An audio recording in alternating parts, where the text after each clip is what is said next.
할렐루야 샬롬하고 우리 인사하는 시간 같습니다. 할렐루야 샬롬 샬롬 샬롬 샬롬 샬롬. 하나님 사랑합니다. 여러분 주 안에서 사랑합니다.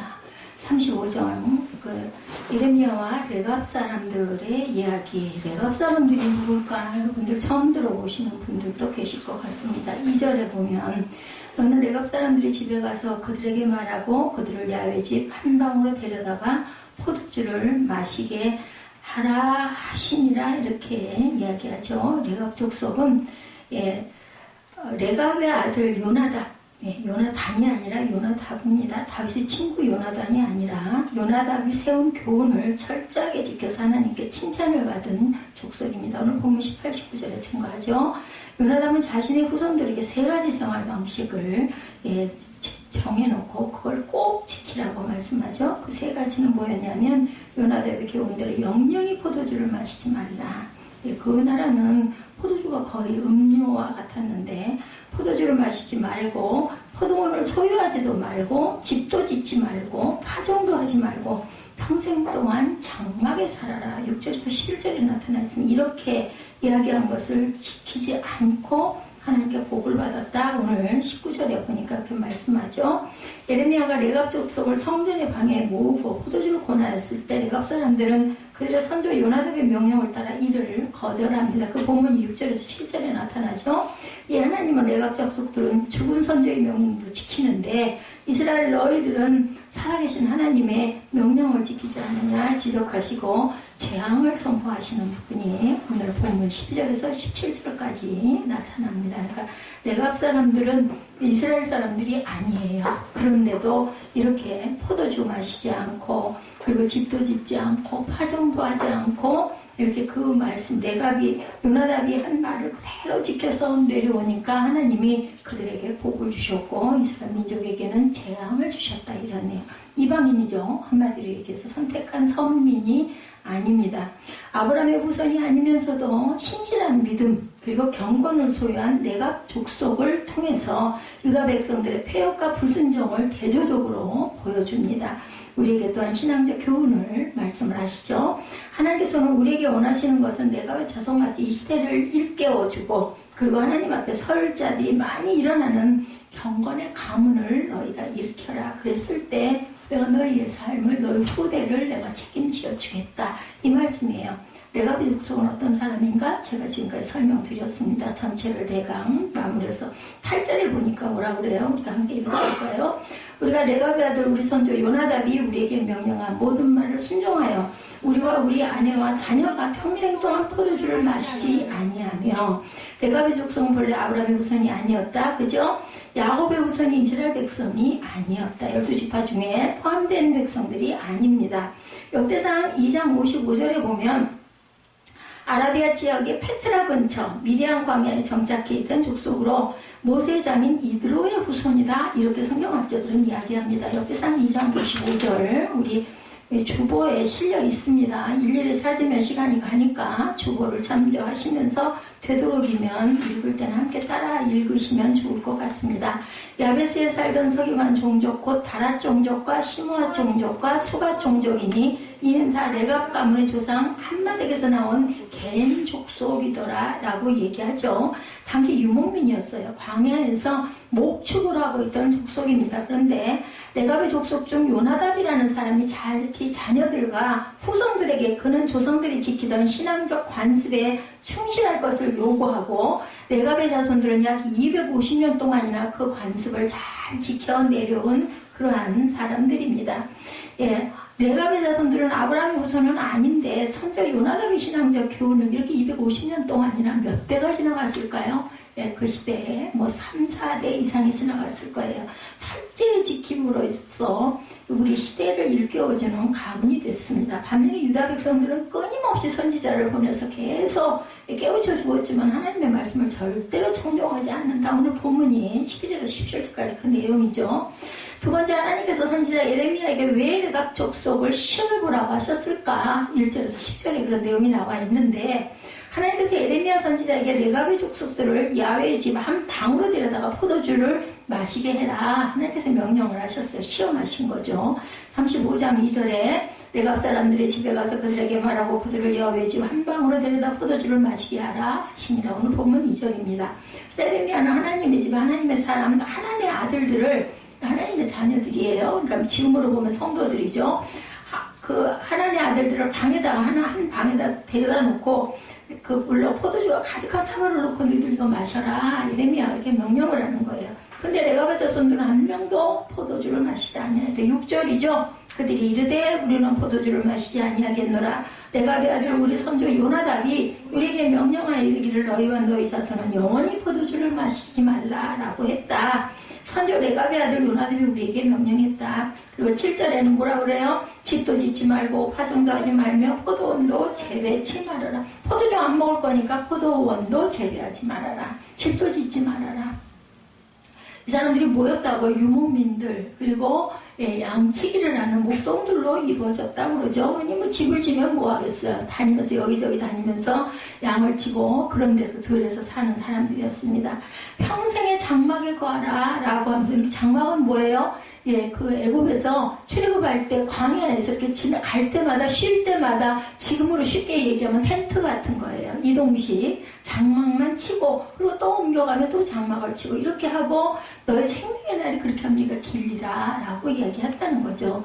우리 선조 요나답이 말에 순종해서 평생에 우리는 포도주도 안 마시고 파종도 아니면 농사 안 짓고 장막에 거처해서 우리 선조 요나답이 우리에게 명한 대로 다 준행했다 이렇게 얘기하는 내용입니다. 레가베 자손들은 한마디로 가문을 잘 지킨 신앙의 뼈대 있는 가문이다. 우리는 우리대로의 가문을 이렇게 지금까지 250년 동안이나 방문위에 걸려있는 볼통풍 가문이 아니라 자신들의 삶의 정신을 지탱해준 행하고 나아가는 그러한 신앙적 가문이다. 이렇게 아주 가슴을 쭉 펴고 얘기할 수 있겠죠. 다들 이렇게 지켰으니까. 신학자 클라크에 의하면 레가베 자손들이 준수하고 있던 생활 신조는 4가지로 요약을 할 수가 있다고 합니다. 첫 번째 좀 계속 반복했어요. 포도주 마시지 말라는 거죠. 세속에 물들지 아니하는 어떤 삶?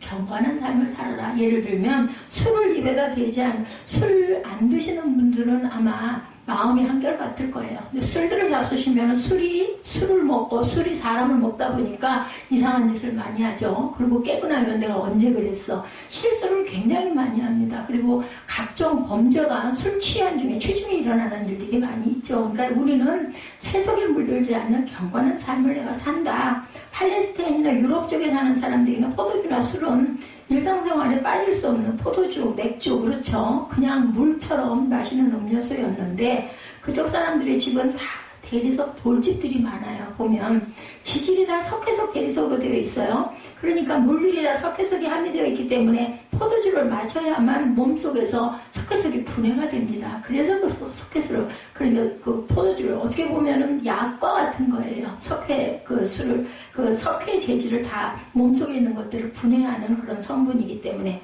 그러나 자연스럽게 포도주를 마셔야 될 수밖에 없는데 이들은 마시지 않았다.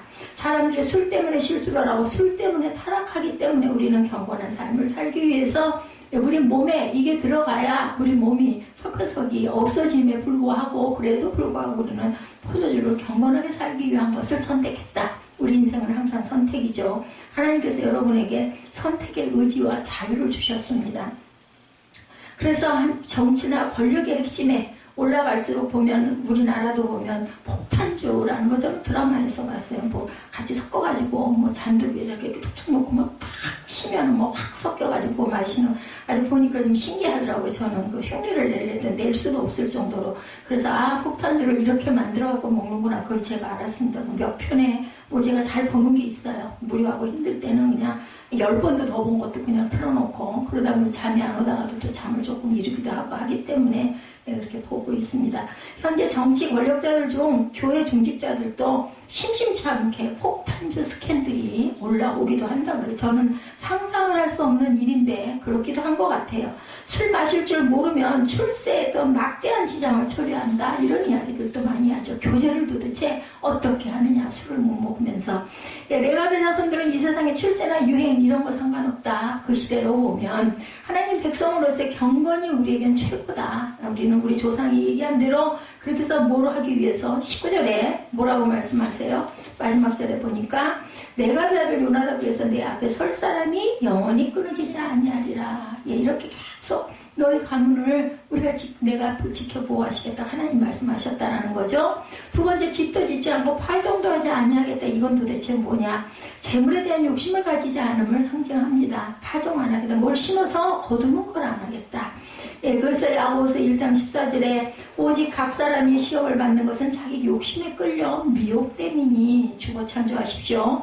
예수님은 누가복음 12장 15절에 어리석은 부자 이야기를 하면서 삼가 모든 탐심을 물리치라 사람의 생명이 그 소유에 넉넉한 데 있지 아니하리라.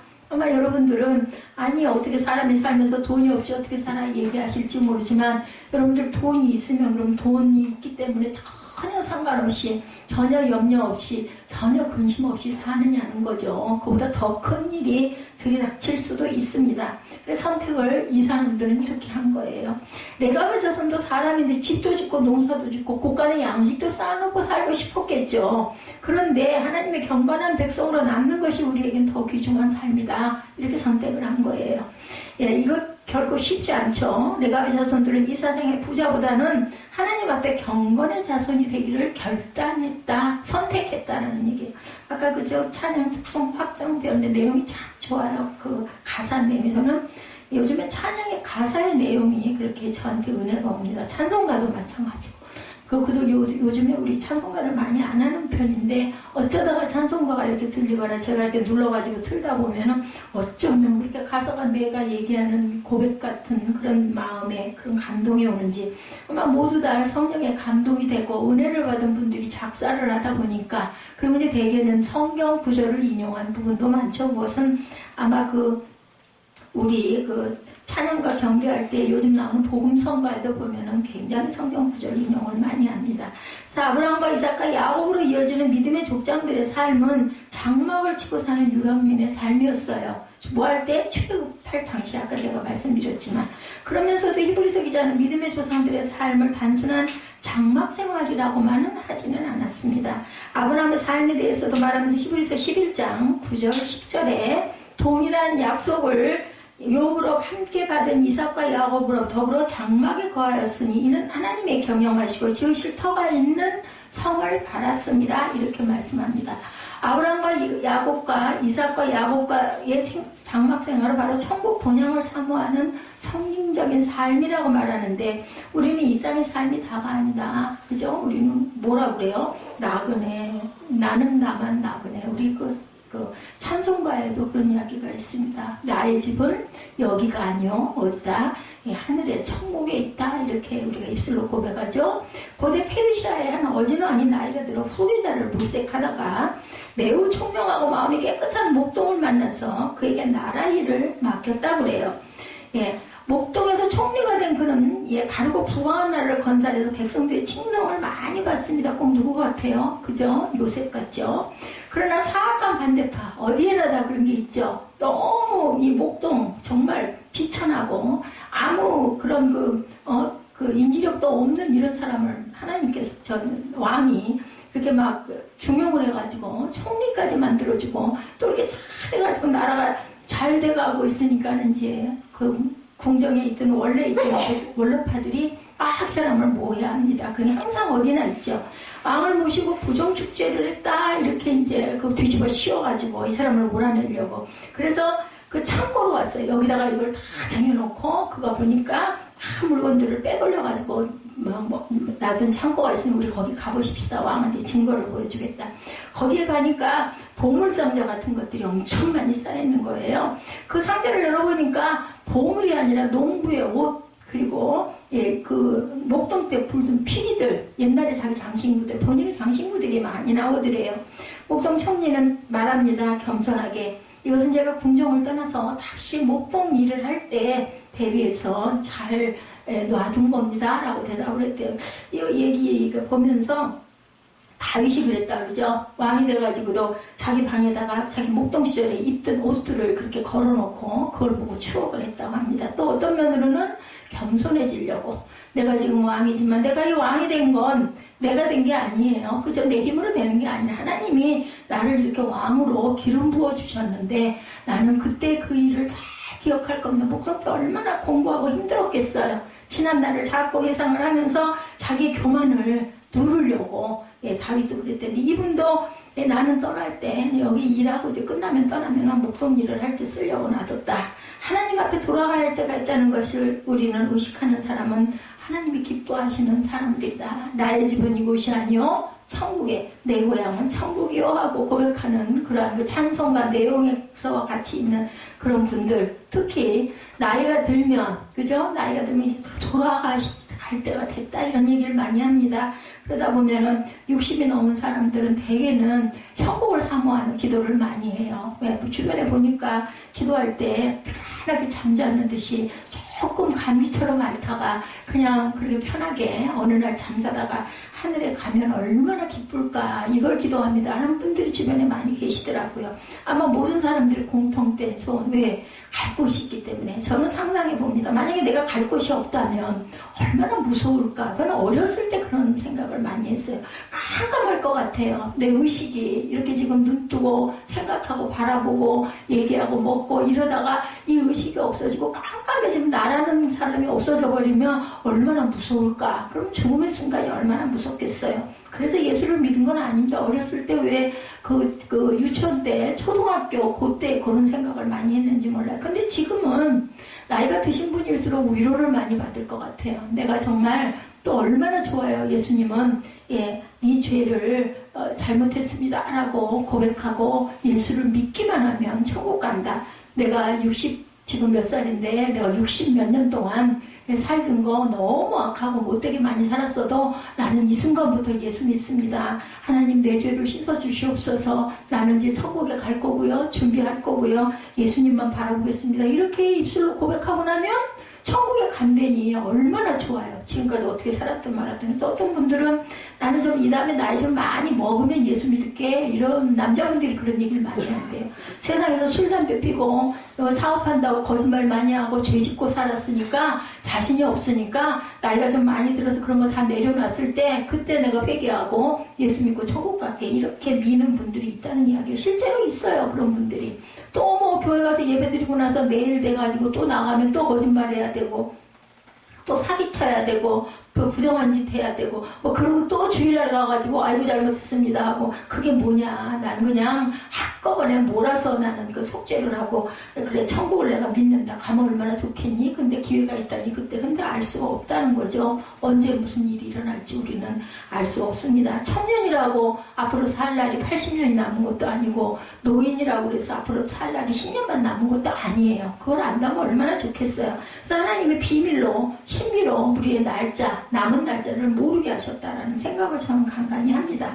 하나님이 찾는 사람은 세상의 유행보다 하나님의 경건을 나타내는 결심들을 항상 한다라는 거죠. 세상의 부자보다 하나님 앞에 바른 신앙 생활을 하려고 열심히 노력하고 이 푸르르고 밖에 나가면 실록이 푸르죠. 엄청 예뻐요. 보면 이 햇살이 얼마나 더 아름답습니까? 한낮에는 좀 따갑기도 할 정도로 뜨겁더라고요. 근데 바람은 여전히 봄바람이 살랑살랑 부는데 얼마나 좋아요. 산으로 둘러가면 좋을 텐데도 우리 이렇게 이 시간에 이 귀한 시간에 앉아서 말씀을 듣고 있고 전하고 있으니 전하는 사람은 하나님이 주신 사명이기 때문에 전하지만 여러분들은 아마 아이고 이 시간에 내가 어딜 가면 더 좋을 텐데 내가 이걸 좀 하면 더 좋을 텐데 그런데도 하나님께 시간을 왜 예배드려야 하는 주일이니까 뭐 끌려서 나왔든 할 수 없이 드리든 어찌됐든 간에 여러분들 이 자리에 앉아 계신 거예요. 뭘 바라봐요? 하늘의 영광을 바라보고. 근데 이왕이면 여러분들 하늘의 영광을 바라보세요. 어차피 앉아있는 거 그냥 할 수 없어 앉아 계시지 말고 하늘의 영광 맞다. 하늘의 영광을 내가 구해야지. 이렇게 구하는 자에게 주신다고 했으니까. 레가의 자손들은 예루살렘에 거하고 있는데 그 이유를 11절에 설명합니다. 11절 볼까요? 그러나 바벨론의 느부갓네살 왕이 이 땅에 올라왔을 때 우리가 말하기를 갈대아인의 군대와 수리아인의 군대를 피하여 예루살렘으로 가자 하고 우리가 예루살렘에 살았노라. 군대를 피해서 전쟁을 안 하려고 예루살렘으로 가자고 예루살렘에 살았다 이렇게 나타납니다. 세 번째로 레갑의 자손이 바벨론의 침공시 예루살렘에 거했다는 것을 통해서 우리에게 주는 신앙적 교훈은 뭘까? 11절에 바벨론 왕 느부갓네살이 유다를 침공하게 될 시점에 피나여 예루살렘에 거하게 되었다. 이 결론은 그거예요. 그들이 거기 거하기 시작한 이유가, 이 말은 지금 예루살렘 거민들은 하나님의 말씀을 받지 않지만 레갑의 자손들은 예루살렘 성에 거하면서 그들이 신앙을 지켰다라는 거예요. 전쟁 안 하고 싸움 안 하고 집안 짓고 파종 안 하고 포도주 안 마시고 가서 거할 수 있는 곳이 예루살렘이니까 우리 거기 가서 신앙을 지키고 살자. 예루살렘이 어떤 곳이에요? 예, 그 거룩한 성전이 있는 곳이죠. 예루살렘 성전이 있는 곳입니다. 그럼 그들은 그 주변에 가가지고 교회가 뭐니까 어때요? 피곤할 때는 그냥 예배드리기 싫은 게 아니라 일어나서 가는 게 힘들 때가 있어요. 그래서 교회와 집은 가까워야 된다. 왜냐면 그냥 얼른 갈 수 있고, 제가 그래서 여기서 살아요. 그래서 사는 이유가 새벽에 새벽 예배 드리기도 편하고 뭐 할 때도 그냥 여기서 예배 드리면 편하니까 왔다 갔다 안 하고 있는 게 귀해서, 그리고 또 성전에 있으면 왠지 모르게 마음이 편안해지는 그런 부분들, 하나님이 나와 늘 함께 하시는구나. 나쁜 생각을 하다가도 내가 이러면 안 되지, 이런 마음도 더 가까이 옵니다. 저는 그렇습니다. 농촌 생활에는 신앙생활 여건이 되는데 요즘에 보면 이런 말들 많이 합니다. 아까 제가 얘기한 것처럼 죄를 맨날 짓는데 무슨 교회야. 나중에 다 끝나고 나면 그때쯤부터 내가 나이 들어서 이제 할 거 없어지고 죄 안 지어도 될 만한 여건이 될 때 내가 신앙생활 할게, 이런 분들인 것처럼 도시 생활은 정말로 신앙생활하기 정말 어렵다. 그리고 사업을 하고 있고 직장생활을 하고 있고 바쁘게 살고 있으니 내가 어떻게 예배 때마다 나가고 교회 행사와 봉사와 섬김을 그렇게 온전하게 할 수 있겠냐, 이런 분들이 많으시죠.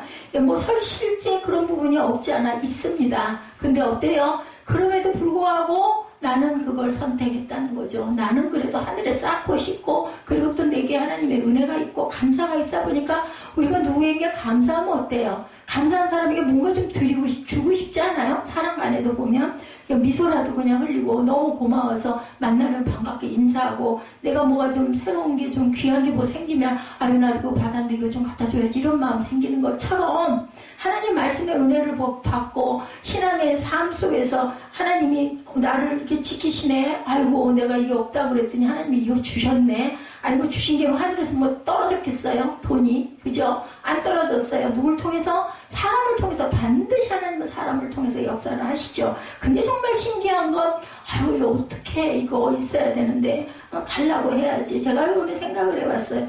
이거 기적 같지 않아? 너무 신기하잖아. 신기한 게 아니고요. 생각을 해봤더니 딱 답이 내리더라. 바로 그 순간에 생각을 못했는데 나중에 가고 나서 생각을 해봤더니 입술에 선포다. 입술에 고백이다. 참 말도 안 돼. 지금 이렇게 밀려가지고 지금 쫓겨나게 생겼는데 무슨 100만 원이야. 했으면서도 딱 보니까 꽉 붙잡고 나 이거 주셔야 돼 소리를 한 건 선포예요. 뭐 믿든지 말든지. 그러니까 우리는 일단 선포하면 된다는 거죠. 근데 선포하는데 안 주셨어. 뭐야, 누구는 이뻐서 주고 누구는 안 이뻐서 안 주나? 나는 100번을 얘기를 해도 하나도 안 이루어지더라. 안 이루어질 수밖에 없는 상황이니까 안 이루어지는 거예요. 그렇기 때문에 우리는 믿음의 고백이 정말 중요하다. 뭐 그 환경 바라보지 마세요. 그거 줄 수도 없어. 무슨 수로 그거를 해. 이래도 무슨 수가 있어요. 나는 못하지만 하나님은. 이 믿음이 있으면 기적은 일어납니다. 그렇기 때문에 믿음이 있고 믿음의 기도를 하면 하나님은 이루신다. 나는 알 수 없지만 이런 믿음을 우리가 키워가야 합니다. 여러분 전에 항상 영화 뭐 요즘 아이들 엄청 그 영화 뭐 잘된 영화 뭐라 하던데요. 그거 그렇게 요즘 흥행한다면서요. 저는 타이타닉 그 영화 볼 때 너무너무 아주 신비하기도 하고 아름답기도 하고 그 배 가판인가요? 붙들고 가는 모습이 너무나 이뻤어요. 근데 나중에 알았어요. 이 타이타닉호의 선장이 그렇게 교만했다는 거. 그래가지고 그 배가 무너졌고 과학적으로도 그런 부분이 증명이 됐다는 걸 나중에 알았지. 그때는요 그 노래가 너무나 좋아서, 그리고 막 그 영상과 그때 그 영상이 좀 특별했던 것 같아요. 색채도 너무 아름다웠고. 아일랜드의 벨파스트라는 곳에서 만들어졌다고 그래요. 그 배는 절대로 가라앉지 않는 배다. 앞에다 써붙였다면서요. 절대 침몰하지 않는 배 이랬다고 합니다. 타이타닉호가 진수식을 마치고 뉴욕으로 첫 출항을 할 때 그 배에는 세계적인 부호들과 귀족들이 잔뜩 다 실제로 그렇게 탔죠. 그 실화를 바탕으로 한 거예요. 대서양을 가로질러 어느 땅을 갔는데 타이타닉호는 빙산이 떠내려온다는 무전을 받았어요. 안 받은 게 아니라 연락을 받았어요. 근데 이베이 통신사와 선장은 이 배는 절대로 가라앉지 않는 배야. 여기 시설이 얼만데 무슨 그까지 빙산이 무슨 상관이야? 이렇게 하고는 그냥 무시하고 계속 앞으로 전진을 한 거죠. 결국 새벽 0시 50분에 타이타닉호는 거대한 빙산에 부딪혀서 침몰하죠. 여러분들 많이 다 보셨을 거예요. 지나간 일이기도 하고요.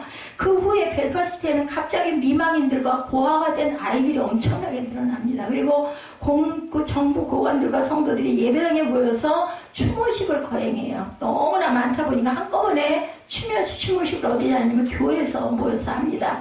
그때 설교 제목이 절대 가라앉지 않는 배였다고 합니다. 그 내용은 갈릴리 풍랑 속에 주무시던 예수님이 일어나셔서 바다와 바람을 호령하며 그 몰고 가시던 배, 바로 우리 희망이죠. 그분이 우리 인생 항해 선장 되신 예수님을 모시고 가는 배는 절대로 가라앉지 않는 배다. 설교 내용은 이랬다고 그래요. 요한복음 말씀처럼. 당시 네감의 자손들 역시도 도시생활 속에서 그들의 신앙을 지켰다는 거 지금 제가 말씀드렸죠. 요즘 도시생활은 삶의 구조 자체가 신앙생활하기가 어렵고 믿음 생활하기도 어렵고 은혜 받기도 어렵고 이런데도 불구하고 이 네갑 족속들은 그 당시에 예루살렘에 그렇게 어렵게 거하면서 도전을 주는 사람들, 그리고 신앙의 시계 빠른 것 같은 사람들이었다. 그래서 하나님이 지키셨다라는 이야기예요. 그럼 당시 유대 백성들의 영적 생활은 어땠을까? 거기에 있는, 그러니까 선민이죠. 선택된 민족이 선민입니다.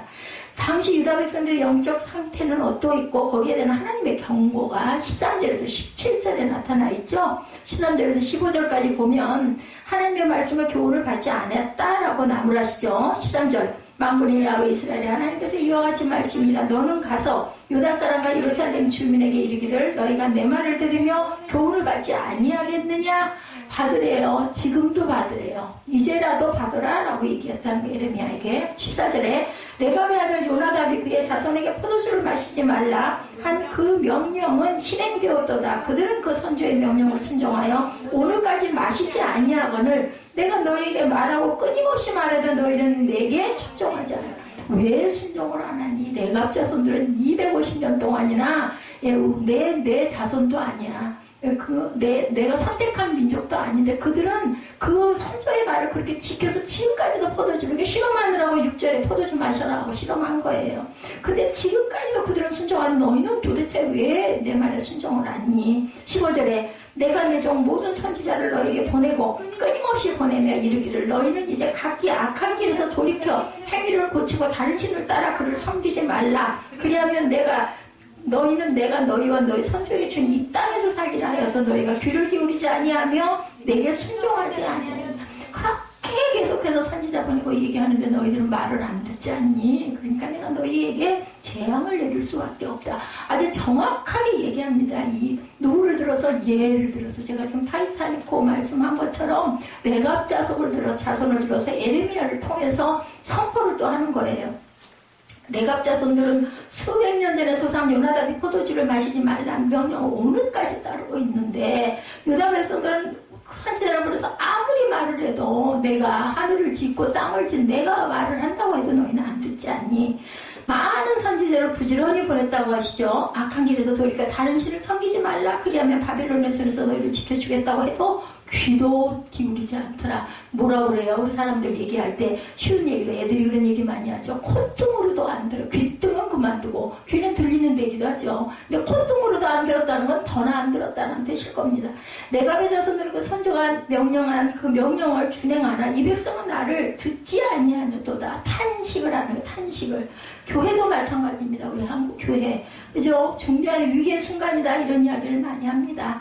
그리고 급변하는 세속문화, 그리고 레저문화, 사이버문화, 다원주의에 의해서 권위는 추락되고 점점 교회가 침몰이 되어 가고 있다고 합니다. 너무나 아픈 이야기죠. 예, 직분자들이 일부 예배 드리고 오후에는 등산 가고 그리고 회식하고 아까 말한 폭탄지도 서슴지 않고 예, 이렇다고 합니다. 자녀들은 완전히 폭력 음란 사이버 문화에 노출이 되어버리고 있습니다. 뭐 여러분들은 너무 잘 아시죠. 그리고 푸전 문화라는 유행으로 종교도 혼합하자. 푸전 문화. 퓨전이 아니에요. 푸전 문화더라고요. 계시록 18장 2절에 뭐라고 그래요? 무너졌도다 무너졌도다 큰 성 바벨론이요. 예, 우리 그 주보에 나와 있을 겁니다. 귀신의 처소와 각종 더러운 용에 모이는 곳과 각종 더럽고 가증한 새에 모이는 것이 되어버렸다라고 이야기합니다. 내 백성아 거기서 나와 그의 죄에 참여하지 말고 그의 받을 재앙들을 받지 말라고 합니다. 세상 유행 따라다니고 함께 망한다. 누가 거대한 바벨론을 막을 수가 있겠느냐. 바벨론이 그때 막 온 땅들을 장악하고 갈 그때였었어요. 오직 하나님의 경건한 백성만이 세상에서 승리할 수 있다라는 것을 얘기를 해도 그들은 실제 눈에 보이는 건 아니거든요. 권력 있고 그죠? 전쟁에 나가는 병사가 많고 그리고 기구가 많고 창검이 많아 이기지 무슨 하나님께 기도한다고 누가 하나님이 들어주고 근데 역사예요. 역사. 이 책이 예레미야. 근데 예레미야서 앞장 쭉쭉쭉 올라가면서 보면은요 하나님이 함께 해가지고 너 그렇게 해라 해서 그대로 하면은 다 승리를 합니다. 보면은 이거 그냥 꾸며낸 옛날 얘기 책이 아니거든요. 예, 역사입니다. 오직 하나님의 경건한 백성만이 세상에서 승리할 수. 저 이렇게 여러분에게 설교를 늘 하잖아요. 그런데도 어느 순간 제가 어젠가요? 이거를 읽으면서 생각이 된 게 뭐냐면 아 맞아. 보니까 34장에도 그렇고 33장에도 그렇고 바벨론을 섬기지 말고 아니면 유다를 섬기지 말고 바벨론이 그냥 하는 대로 내버려둬라 해서 그대로 한 사람들은 다 살았는데 말 안 듣고 애굽이 더 나을 거야 하고 고리 쫓아가고 바벨론은 무너진다고 했는데 그거 안 믿은 사람들 다 죽더라고요. 보니까 성경 말씀대로 됐으니까 말씀대로 믿기만 하면 되겠네. 근데 그걸 안 믿는다라는 거죠. 그러니까 오죽하면 저도요. 배란간에 그 생각이 들더라고. 말씀이 다 증명하는데 뭐 다른 걸 따라갈 게 뭐 있어. 그냥 그리고 내 눈에는 이게 맞지 않는 것 같고 그렇게 해서 되겠어? 라는 마음이 와도 그건 무슨 마음이라고 그냥 버려야 될 마음이다. 우리 마음에 뭐가 존재하기 때문에 죄성이 있기 때문에 자꾸만 우리 육신은 그쪽으로 내 환경이 안 되니까 내가 당장 돈이 없으니까 내 몸이 이렇게 약하니까 막 그리 따라가고 싶어지는 거예요. 근데 하나님은 반대로 얘기를 하시는 거죠. 반대일 때 그냥 하나님의 말씀이 여기 딱 있다면 내가 미련하고 둔하고 남이 보기에는 바보 천치 같아도 제가 얘기했죠. 내가 그 사람들 비슷하게 나도 내 목소리를 자꾸 내다 보니까 자꾸 부딪히더라. 그러면 그냥 죽었습니다. 그냥 알겠습니다. 네, 이삭을 닮아야 되겠다. 이런 마음이 든 것처럼. 그래서 우리가 성경을 배우고 그리고 예배를 드리고 묵상을 합니다. 그럼 그렇게 변화가 돼야 되겠죠. 쉽지는 않겠지만 내가 꼭 바보가 된 것 같아. 있다 불고 있다 보니까 맨날 얘기하고 그냥 웃고 피하고 그냥 좋은 게 좋은 거지 하고 고개 숙이고 다니고 나도 이만큼 나이가 먹었는데 도대체 왜들 그러는 거야 하고 목소리를 내봤자 결국은 하나님 영광 가리는 일이니 그러면 그냥 내가 바보가 되자. 이삭은 바보였지만 하나님이 100배의 결실을 주셨다고 그러잖아요. 예, 블레셋이 쫓아내면 또 옆으로 가고 쫓아내면 또 옆으로 가고 누구를 잘 둬서? 아버지를 잘 둬서. 아버지 아브라함이 우물을 그렇게 많이 파놔가지고 아버지 아브라함이 판 데만 쫓아가서 파면 메꿔진 데를 또 파니 그럼 백발백중 아니겠어요? 저는 그거 세세하게 몰랐어요. 지난주에 그 성경 말씀을 보다 보니까 아버지 아브라함이 파던 자리 블레셋이 메꿔놓은 걸 도로 파고 이름을 그 아버지가 쓰던 이름을 그냥 썼대요. 그러니 거기서 물이 100% 나오죠. 어떻게 이렇게 이상한 파는 데마다 물이 잘 나올까? 그렇게 생각을 했는데 성경을 어느 날 딱 들여다보니까 고장을 들여다보니까 아브라함이 파는 데를 또 파니까 당연히 그 물이 나오지. 그러니까 아버지 아브라함을 잘 둔 거예요. 여러분들 믿음의 조상이 그렇게 귀한 은혜가 있다를 지금 좀 여러분들 공부하고 힘드시겠지만 이거는 그냥 있는 일 아닙니다. 예사로운 일이 아니에요. 그 은혜와 축복이 반드시 좀 있습니다. 믿으시면 여러분께 되는 거예요. 안 믿으면 뭐 어쩔 수가 없어요. 공수표로 그냥 끝납니다. 당시 영국은 경제 악화로 사회가 엄청나게 혼란하고 미래가 불투명했다고 합니다. 그런데 글라디스토론이라는 미래를 낙관적으로 보며 희망을 역설하는 사람이 있었어요. 강연을 한 후 한 학생이 원로께서는 미래에 아무 문제가 없습니까? 하고 질문을 하더라는 거죠. 제가 건너뛴 것 같아요. 1868년부터 1894년까지 영국 수상을 지낸 W.E. 글래스톤입니다. 예, 영국 수상이에요. 대학에서 강연을 했던 거죠. 영국은 경제 악화로 시대가 굉장히 혼란하고 불투명할 때 예, 글래드스톤, 예, 그 수상이에요. 미래를 낙관적으로 보면 막 희망을 청년들에게, 학생들에게 역설을 했더니 학생이 그러면 올라께서는 미래에 아무 문제가 없단 말씀입니까? 라고 반문을 하자. 그렇습니다. 다만 한 가지 문제가 있는데 사람들 마음속에 하나님이 사라져가고 있는 게 문제입니다. 이렇게 대답을 했다고 합니다. 핵심적인 지적이죠. 하나님이 복이 근원이고 희망인데 많은 사람이 눈에 보이는 세상은 아니게 보이는 거예요. 뭐 그렇게 한다고 그게 뭐 그게 중요해. 이게 중요하지. 이게 문제예요. 우리들 보면 선택에 우리 자유를 주신 대신에 우리 눈으로는 절대 아닌 것 같이 보이니까, 그리고 특히나 좀 뭔가 지식이 좀 있고 점점 머리가 좀 돌아가는 사람일수록 성경 말씀은 말도 안 되는 소리를 믿으라고 그러니까 어떻게 그걸 믿어. 이게 맞는데. 이러다 보니까 결국은 이게 망한다라는 거죠. 눈에 보이는 세상 물질의 문제를 풀어보려고 다들 그래요. 이게 맞는 것 같죠. 저도 그렇습니다. 적어도 하나님 백성들에겐 정치 문제가 아니라 경제 문제가 아니라 네 나랑 가까이 있니? 나랑 함께 하나 돼 있니? 동행하고 있니? 내 말을 듣니? 듣고 그대로 행하고 믿고 가니? 이게 중요하더라. 하나님은. 그 녀석이 아주 머리가 똑똑하고 뛰어나고 좋은 사람들의 그 여러 가지 인연을 갖고 있고 학연을 갖고 있고 이런 맥이 있는 게 중요한 게 아니라 너 나랑 같이 같은 마음이야? 내 말에 동의해? 이걸 물어보신다라는 거죠. 여러분들 그거 아시기 바랍니다. 아무리 세상적으로 능력 있고 힘 있고 돈이 많고 나한테 도움이 될 것 같은 사람도 하나님의 영이 그 속에 없으면 아무 소용이 없어요. 나를 돕는 것 같지만 그게 돕는 게 아니라는 거. 신앙 문제인 것을 우리가 알아야 돼요. 하나님이 경고합니다. 17절에 내가 유대와 예루살렘 거민에게 선포한 모든 재앙을 내릴 것이다 라고 말씀하세요. 이는 내가 그들에게 말하여도 듣지 아니하며 불러도 대답도 안 했다는 거죠. 예, 나 영양권 없어 보이는, 영양 없어 보이는, 영양가가 없다고 그러죠. 여러분들 어때요? 누군가 카톡을 했는데 나한테 아무런 별로 별 볼 일 없어. 어떻게 하세요, 여러분들? 요즘 말로 씹는다고 그러죠? 무시합니다. 넘어가 버립니다. 답 안 합니다, 절대로. 하나님이 이렇게 얘기하세요. 불러도 니들이 대답을 안 했자니. 이 재앙은 바로 바벨론의 포로가 되어 가는 것으로 이어집니다. 바벨론 포로가 너희 다 될 거예요. 그 시대였었어요. 레갑의 자손들은 그 조상의 말 한마디에 수백 년 동안 그 명령을 지켜서 복을 받았는데 유다 백성들은 부지런히 선지자를 보내서 악한 길에서 돌이켜 다른 신을 섬기지 말고 내 말을 들어라 했는데 안 들으니까 너네들은 몽땅 바벨론 포로가 될 것이다 라고 했고 바벨론 포로가 다 바벨론 포로가 돼서 바벨론 생활을 몇 년? 70년 동안이나 하게 되죠. 그래서 하나님은 예루살렘이 함락되고 성전은 파괴되고 유다 백성들은 바벨론 거민의 포로가 되어서 선포했고 선포된 대로 되어 갑니다. 그래서 이사야 55장 3절에 너희는 귀를 기울이고 내게 나와 들으라 그리하면 너희 영원히 살리라. 여러분들 영원히 살려고 여기 앉아 계신 거예요. 지금 자유로 앉아 계시든 탈이 반으로 앉아 계시든요 다른 거 없어요. 내 영혼이 맑아지고 깨끗해지고 하나님으로 돌아가. 왜냐하면 우리 마음 안에는 죄성들이 있고 우리 눈이 있다 보니까 영의 눈이 아니라 전부 다 육의 눈이에요. 왜냐하면 세상에 사니까 우리가 육신을 입고 있기 때문에 그 눈으로 보여서 혼탁해진 영을 맑게 하려고 다시 듣고 다시 그렇구나 깨닫고 가려고 또 그 생활 또 하더라도 그렇게 씻으라고. 그래서 일주일에 한 번이 힘이 들어서 3일에 한 번도 예배드리고 또 중간에 또 금요일날 또 예배드리고 그것도 부족하면 갈급한 사람들은 새벽마다 예배드리고 그렇게 우리가 가고 있는 겁니다. 하나님 말씀은 우리에게 살 길을 열어주십니다. 하나님은 말씀에 귀를 기울이지 않은 유다 백성들은 선포한 모든 재앙을 내가 그들에게 내리겠다라고 얘기해요. 그것이 바로 저와 여러분에게 하시는 오늘의 말씀이라는 거. 이렇게 얘기를 하는데도 못 듣냐. 이한나가 여러분에게 온전하게 못 전해서 못 들으실 수도 있을 거예요. 은혜가 없기 때문에. 근데 그게 여러분에게 손해입니다. 누구 말마다 들어도 100에 하나도 도무지 100일을 들어도 100번을 예배를 드려도 내 마음에 전달되는 게 아무것도 없어. 나는 들으려고 엄청 애를 썼는데 정말로 저 설교하는 사람이 온전하게 전하지라는 건 목사도 아니죠.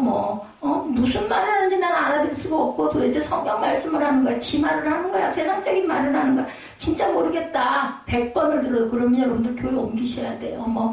무슨 가정하냐 뭐래도 혈연으로 묶어져 있든지 말든지. 왜냐면 내가 살아야죠. 하늘나라 가는 건 가족이 연달아서 가는 게 아니잖아요. 너와 내 집이 구원을 받으리라고 하시긴 하셨어요. 그건 왜 그럴까요? 먼저 믿는 자가 아직 안 온 자들에게 감동을 줘가지고 성화를 시켜가지고 예수를 믿게 구원을 받게 기도하고 그리고 본을 보이고 그래서 그 집이 구원을 받는다는 얘기입니다. 그게 안 됐을 때는 그 사람은 역할을 못한 거예요. 먼저 믿은 그 예수를 제대로 믿는 사람이 아닌 거죠. 예레미야 18절 오늘 보면 18절에 예레미야가 레갑 사람의 가문에게 이르되 만군의 야훼 이스라엘의 하나님께서 이와 같이 말씀하시기를 너희가 너희 선조 요나답의 명령을 순종하여 그의 모든 규율을 지키며 그가 너에게 명령가서 행하였도다. 그러므로 만군의 야훼 이스라엘의 하나님께서 이와 같이 말씀하시니라 내가 내 아들 요나답에게서 내 앞에 설 사람이 영원히 끊어지지 아니하리라 하시니라. 선조 요나답의 명령을 준행한 레갑의 자손들은 하나님을 섬기는 특권을 소유하게 되는 복을 받았다는 거. 내 앞에서 끊어지지 아니야. 내 앞이라는 거 어디에 하나님 앞에 예? 내 복을 받으리라. 내 앞에 서 있구나. 너희들이 뭐 하는 사람들이에요? 예배 드리는 사람들입니다. 오늘날로 보면 예배라는 건 경배라고 그러죠. 뭐 하는 거? 엎드리는 모습을 나타내는 것을 허리를 굽히고 엎드리는 이거는 순종입니다. 순종했기 때문에 여러분이 이 자리에 계신 겁니다. 갤럽 여론조사에 의하면요. 개인적 성공의 기준은 좋은 건강, 든든한 직장, 행복한 가정, 좋은 교육, 마음의 평안 순서가 이렇게 나와 있다고 그래요. 근데 마지막에 뭐예요? 마음의 평안이에요. 이런 모든 것들이 합해져서 합력하여 선이 되면 마음의 평안이 임한다. 명문대학교 나와서 건강하여 대기업에 종사하는 가장이 가장 성공한 사람이다. 우리는 이렇게 얘기하죠. 근데 하나님 앞에 성공은 그렇지가 않다. 하나님 앞에 설 사람이 되는 것이 바로 성공한 사람이 됩니다라는 겁니다. 옛날 영화예요. 로마의 휴일이라는 영화. 오드리 헵번. 여러분들 아마 아실 거예요. 이름은. 굉장히 오래되고 굉장히 예쁘고 정말 아주 좋은 영화. 저도 영화를 여러 편 봤습니다. 예전에.